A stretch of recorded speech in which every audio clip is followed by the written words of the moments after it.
Grateful to have you here with us. As Tracy mentioned, we're continuing in this series we've been in for the last about month and a half, kind of looking at some of these classic children's stories and kind of repainting them to talk about how they apply and how they impact our lives today.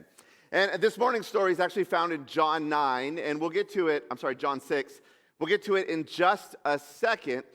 But as I was thinking about the message this morning and kind of putting some of it together, I was reflecting on a question that a friend asked me a few years ago. And it's a really important question, though it wasn't a question that I was like kind of thinking about at the time. It wasn't on the forefront of my mind, but kind of wrestling with this question and answering it, it really has changed just how I understand myself and how I navigate life. And this was the question. My friend wanted to know, what is my internal script? What is the story?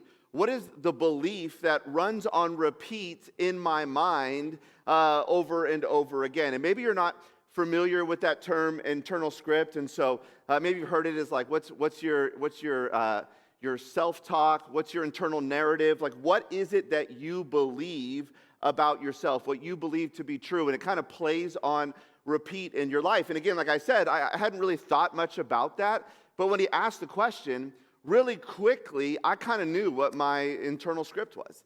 And my internal script, candidly, just to share with you, is that, Mike, you're not enough. Like, you're not good enough, you're not smart enough, you don't have enough to offer. What you do have to offer, it doesn't really matter. And so I kind of go through life, and this little whisper in my ear just plays over again. Like, you're not enough. You're not enough. You don't have enough to bring here. People will see you, and they'll recognize you. You're a flaw. You're just not enough. And your internal script very well might be different than my internal script. But here's what I know. We all can kind of understand that feeling of not enough, right? Because even if it's not our script, we look at our lives, and there are times in our life where we feel like, hey, what I have to bring isn't enough, or the resources I have, it's just not enough. And if I had a little bit more resource, then I could get this. If I had a little bit more personality, then I could get this. If I had a little bit more friendships, then I could have access to this. We all understand this feeling of not enough. And what I want us to kind of realize as we begin to walk through the story this morning is these thoughts aren't just thoughts. Because what I know and I see in my life is thoughts become action. Like, what we think about ourselves, what we believe to be true about ourselves plays out in how we live life. And so if we're constantly going through life thinking like we're not enough, then we withhold parts of ourselves, we withhold our generosity, we withhold the impact that we can make because we just simply think, well, I have nothing that there is to offer. And that's one of the things I love about our story this morning, is it kind of flips the narrative of enough on its head. And so we're just going to kind of jump right into that story. As I mentioned, John chapter 6, you can follow along on the screen, or if you want, in your preferred Bible app. But the story that we're going to jump into really unfolds like a 3-act play.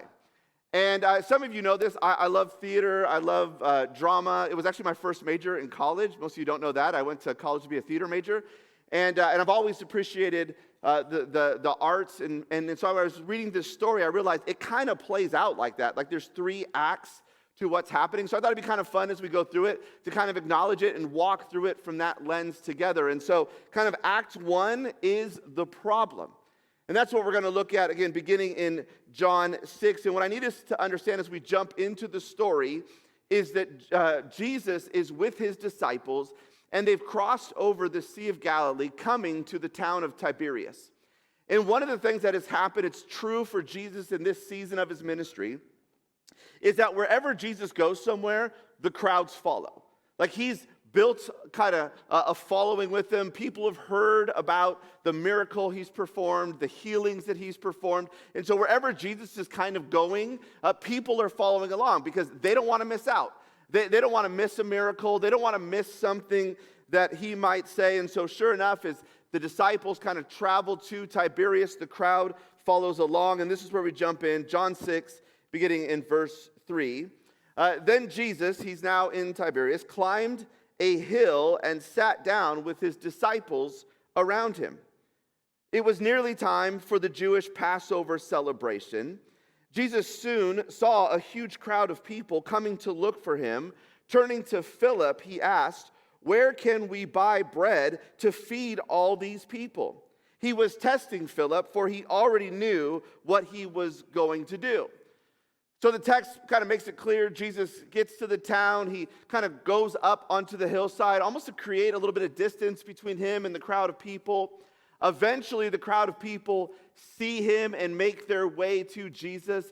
There's also this inclusion of verse 4, which on the surface seems kind of random. It's like just kind of stuck in there as like a reminder of where we sit in the season. Verse 4 again, it just says, it was nearly time for the Jewish Passover celebration. Again, like why is that there for? And it's really important. It helps bring context to what is in this story, and we'll talk about that in just a few minutes. But Jesus is on this hillside. He's kind of pulled away from the crowd of people. The crowd are beginning to make their way up to him. And Jesus looks over the crowd, sees them, and says to Philip essentially, "Hey, where can we buy enough bread to feed all these people?" Verse 7, Philip replied, "Even if we worked for months, we wouldn't have enough money to feed them." And that's the problem. Huge crowd of people, not enough money to buy the necessary bread to feed them. Like, what were they going to do? And Philip's smart enough to realize, he's like, look, if we just press pause right now in this moment and went and worked, it would take months for us to get the money that would be necessary to feed all these people. And the people are hungry now. They're not hungry in a few months from now. For Philip, he's like, I have no idea what we're going to do here. Now, the text does tell us that Jesus has a plan. Jesus has in mind what he wants to do, but he kind of also wants to see, what do the disciples bring to the table? What does Philip do in response to the issue, to the problem before them? What I want us to understand as we talk about Philip here is Philip operates in many of the same mindsets that we operate from. That Philip, as he's looking at what they have, as he's looking at the problem in front of them, he really has this scarcity mindset, right? There's just not enough. I don't have enough. We can't have enough. And so many of us, we go through life with the same mindset. And it's kind of here in the story that we move from Act 1 to Act 2, which is the offering, because it's not just that Philip recognizes the problem. Andrew, who is Peter's brother, speaks up. And I think this is kind of a big deal. The text doesn't say this, but if you know anything about Peter, Peter talks a lot. Peter's kind of a loudmouth. Peter opens his mouth and then regrets what he says later. And so this is probably a pretty big moment for Andrew, because it's hard to get a word in edgewise with him and his family. But Andrew speaks up, verse 8. Then Andrew, Simon Peter's brother, he spoke up. He said, look, there's a young boy here with 5 barley loaves and 2 fish. But what good is that with such a huge crowd? Now, I want you to notice how Andrew chimes in. He sees the problem. He has an idea. He starts to articulate the idea, and almost instantaneously, as he says, hey, this is what we could do, he kind of regrets it. He speaks and he starts to undercut what he says. And I don't know about you, but I find myself doing that at times, where I'll say something and I'm like, this would be great. Let's all get together and let's go out to 10 trails and we'll knock on doors and it'll be amazing. We'll share Jesus. It won't work. Never mind. We say stuff and then we undercut ourselves right away. It's this can't work. And for Andrew, it's that's exactly what's happening here. He sees this boy and he's like, look, this boy's got some food. This boy's got some bread. He's got some fish. We could take that. You know what? Never mind. It's not going to work. But Jesus seizes the moment. And Jesus jumps on Andrew's idea. And he tells the crowd who's, making their way up to him. He tells the crowd that's gathered to sit down. Now, in the text, the Bible tells us that there's about 5,000 men who have gathered on that day, which is where we get the terminology, the miracle, the feeding of 5,000. But what we know is there's a lot more than 5,000 people here. And that's where verse 4 is important. Verse 4, if you forgot, that's what tells us that it's nearly time for the Passover celebration. Passover for the Jewish people, it's a national holiday. It is a significant event. For Passover, kind of wherever you lived in the diaspora, wherever you kind of spread out, you would do your best to make your way to Jerusalem to celebrate. And it wasn't just the men that would go to celebrate. No, the whole family would go. And so even though the text tells us, hey, it's 5,000 men who are here, because it's nearly Passover, we know it's really, more accurately, 5,000 households that are represented here in this moment. Like, conservatively, we're probably looking between 10 and 20,000 people on the field looking to be fed. And when you think about it through that lens, suddenly Andrew's sort of trepidation makes a little bit more sense. Hey, this boy's got some fish. He's got some... Never mind, it's not going to work. Right? Like, he's like, this is not going to work. But again, I said, Jesus seized the moment, which leads us to the third act, the miracle. Jesus does not critique the size of the offering. He doesn't critique what this boy has to bring. He receives it. And then we read this in verse 11. Then Jesus took the loaves, he gave thanks to God, and he distributed them to the people. Afterward, he did the same thing with the fish, and they all ate as much as they wanted. I don't want us to miss this, because I think it's so important that Jesus gives thanks for what is, not for what is missing.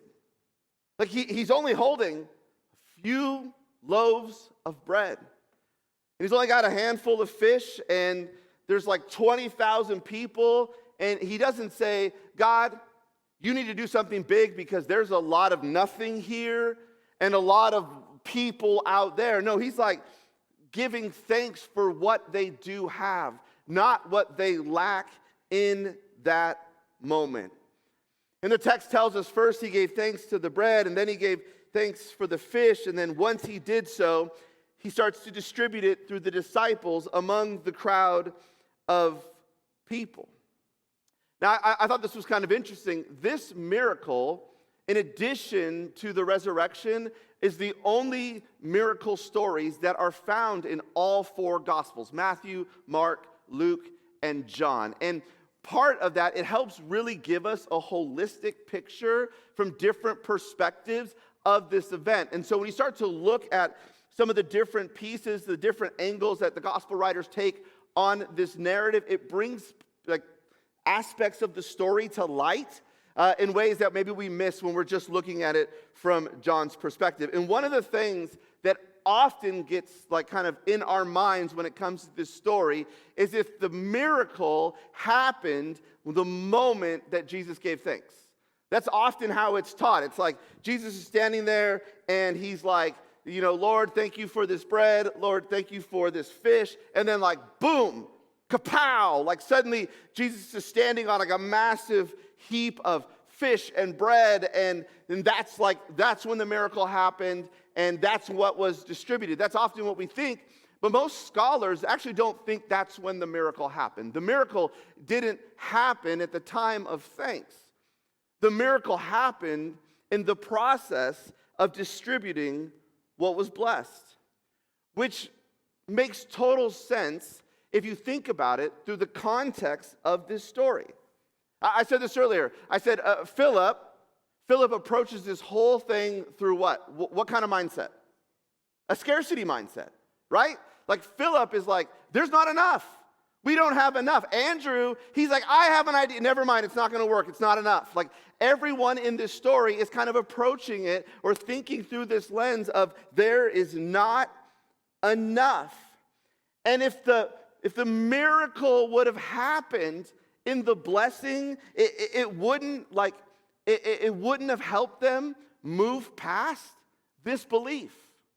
Like, it would have missed out on an incredible teaching moment. Because again, if they're like, there's not Jesus, look at all of the people. There's no way we could feed, look at, that's all this boy has. We can't fill all these people. And again, kapow! Like, there's this massive, like, heap of food. They're like, oh, okay, there's enough. And then you would just take and distribute, and you would not think twice about it, because clearly this huge pile of food is enough to feed all of these people. But if you think about it, you're like, what is Jesus trying to teach them? What does Jesus want to teach us? It makes a lot more sense that the miracle happens in the distribution, because you can imagine if you're Philip, you have this piece of bread and you're coming up to this family and you see the family in front of you and the family over there and the family over there and all the families down there, and you're holding this piece of bread. You having this moment to think, okay, like, what am I going to do? Like, am I just going to break off a little crumble? Like a little nubbin for this family? Because if this is all I got, there's a lot more people I need to feed. And so you're like, what, how do I go forward with this? But when Jesus multiplies the miracle and the bread in the distribution again and again, they're looking at what little they have, and they're trusting that God is going to continue to multiply what they have. There's no giant mound of food to look back on to know that there's more of where that came from. No, all they have to rely on is Jesus.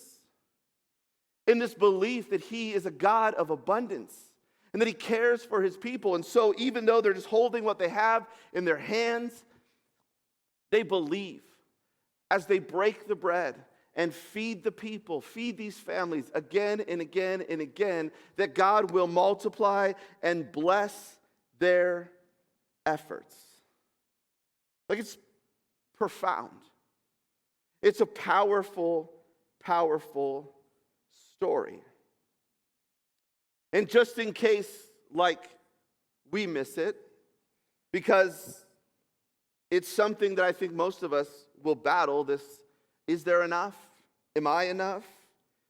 Jesus proves to them that he is truly a God of abundance, verse 12 and 13. After everyone was full, Jesus told his disciples, now gather the leftovers so that nothing is wasted. And so they picked up the pieces and filled 12 baskets with scraps left by the people who had eaten from the 5 barley loaves. Like, there were baskets of leftover. I never thought about it until this week, but it kind of struck me, and it's significant that there is literally more food left over than there was food to begin with. Like, just let that sit with you for a second. Because everyone in the story is thinking, there's not enough. We don't have enough. We can't get enough. We don't have in front of us enough. And Jesus doesn't just perform a miracle that blesses the people and feeds them in this moment, but through it, he shows the disciples, he shows us what a profoundly generous God that he is. He supplies them with food, and he does so that there's more than enough that is left over. And one of the things I just love most about this story is the posture of Jesus through all of it. Again, he's not thinking, we don't see it with the boy, we don't see it with Philip, we don't even see it in the way that he kind of compassionately meets Andrew. We don't see him say, hey, give me what little you have, and I'll see what I can do with it. Or like, that's maybe how we receive it, or how we think about how Jesus looks at us in our lives. It's not like, hey, just give me that like scrawny bit of food and watch me work. I'm a cook right now, and it's just going to be amazing. Like that's what we think, but no, like Jesus doesn't say, bring me what you don't have. He says, trust me with what you do have. He doesn't wait for abundance. He moves with what is available. It's just a few loaves of bread and a handful of fish. It's all the boy had to offer.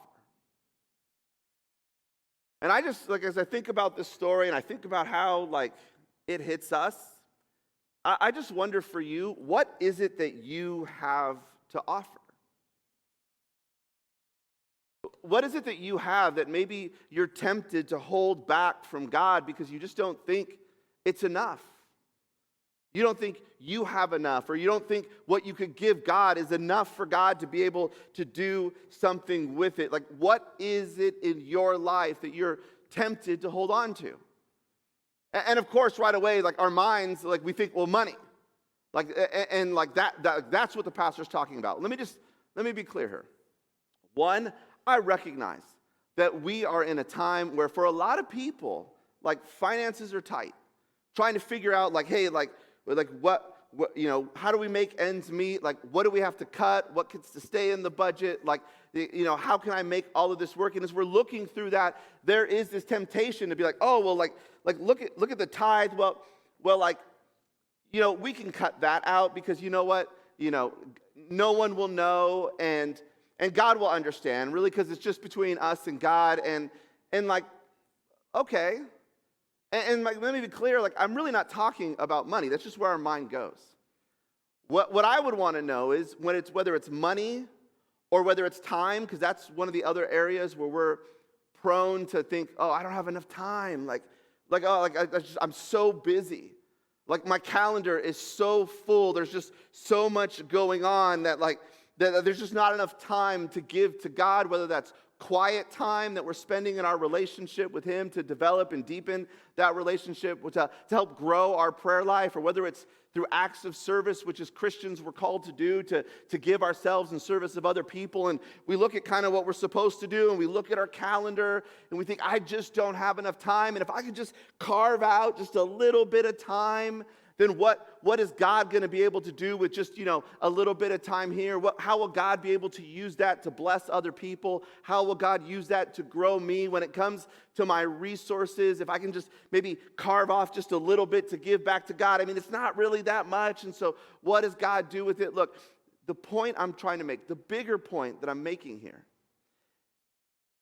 is when it comes to you in your life, when you look at the things that you need to cut, or where you wonder, can God actually do something with what I can offer? Is that coming from a mindset of abundance or from a posture of lacking? Because that's the heart of this story.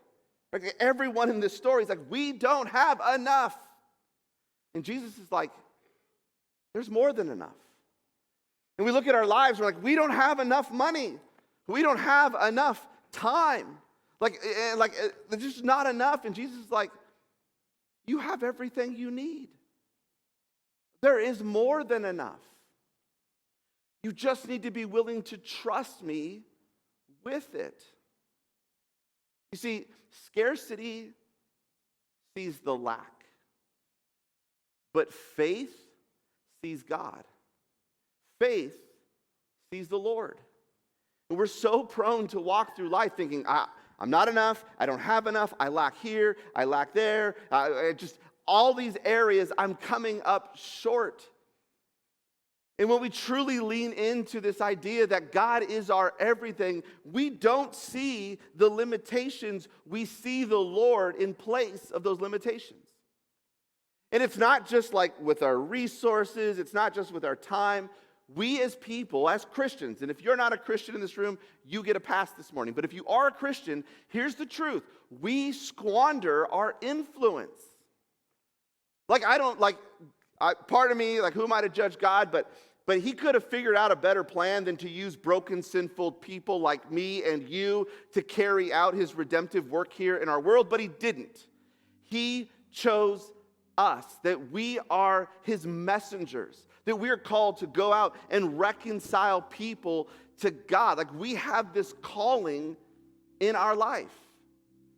And yet we look at life and we're like, I've only got so much influence that I wonder if I have enough to leverage it here. Knowing that every time we leverage our influence for God, we're lessening the influence for ourselves. And we like to leverage our relationships for us, to build us up, to open up doors for us. See, each and every one of us, on some level, we walk through life thinking, because this is the scarcity mindset, we think, I've only got so many chips to play. And every time I make an ask, I play some chips, right? And so it's like, all right, hey, you ask your neighbor, hey, can you help me to take care of some stuff in my backyard? You're thinking, okay, I'm cashing in some chips here. And you hope they say yes, but you're like, okay, I can't keep going back to the same well because we think I only have a limited amount of chips. And so we try to navigate life, we try to navigate our influence through that lens, and we're like, okay, I've overplayed my hand here, I've got some chips I can play here, maybe if I do something for this person, I can earn back some relational chips, give me a bigger pool to play with. And then it comes like to Easter time, and like Jennifer talked about, and we're like, hey, we want you to step out. We want you to invite someone to Easter, and you're looking at it and you're like, man, that's a lot of chips. Like, I might even need to go all in. And the problem is, if I go all in or if I cash a significant amount of my chips, I don't get the return. I don't get the reward. They do. And so we're like, do I want to do this? Do I want to risk it? Do I want to potentially ruin a relationship over an invitation? And what most of us do is we decide it's not worth it. And so we squander our influence because we simply, as people, think, you know what, there's not enough. That God couldn't just keep bringing the chips in, if you will.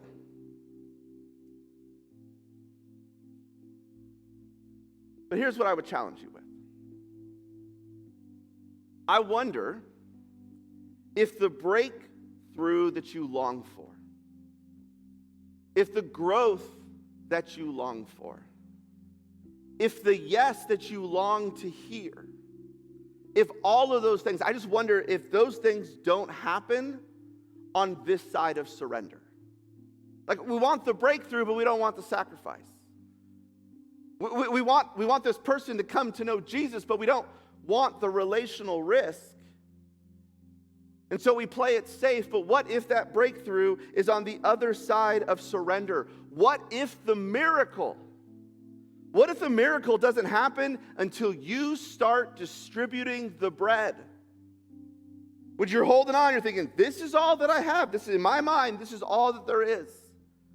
But when you break off some of that bread with your time and you trust and God blesses it, you break off some of that bread with your resources and you give it and God blesses it, and you break off some of that bread through your influence and you give it and God blesses it, and again, God replenishes.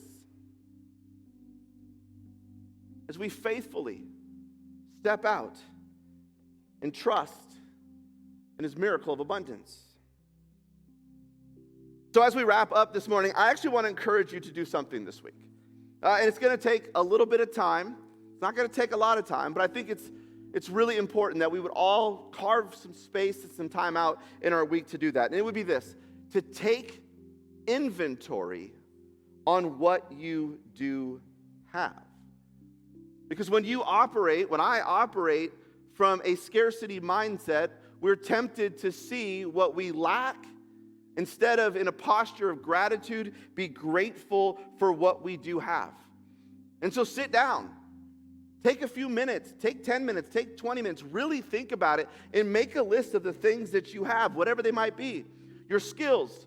What can you bring to the table with your skills? What can you bring to the table with your relationships, with your time, with your money, with your passions? Whatever it is, what are those things? And even if what you see is just a small amount in your mind, right? Because that's what we're prone to do. I only have a little bit. Be bold in your faith. I only understand my faith just a little bit. Be bold with your time. I only have so much time. Be bold with your resources. I don't have a lot of resources. Hey, how could you leverage your passions for the kingdom of God? My passions are mine. It's my time. It's my space. Even if I carved out a little bit of it to God, what would God be able to do with it? Even if you think what you have to offer is relatively small, trust and believe that God can do something with it. Here's what we know to be true.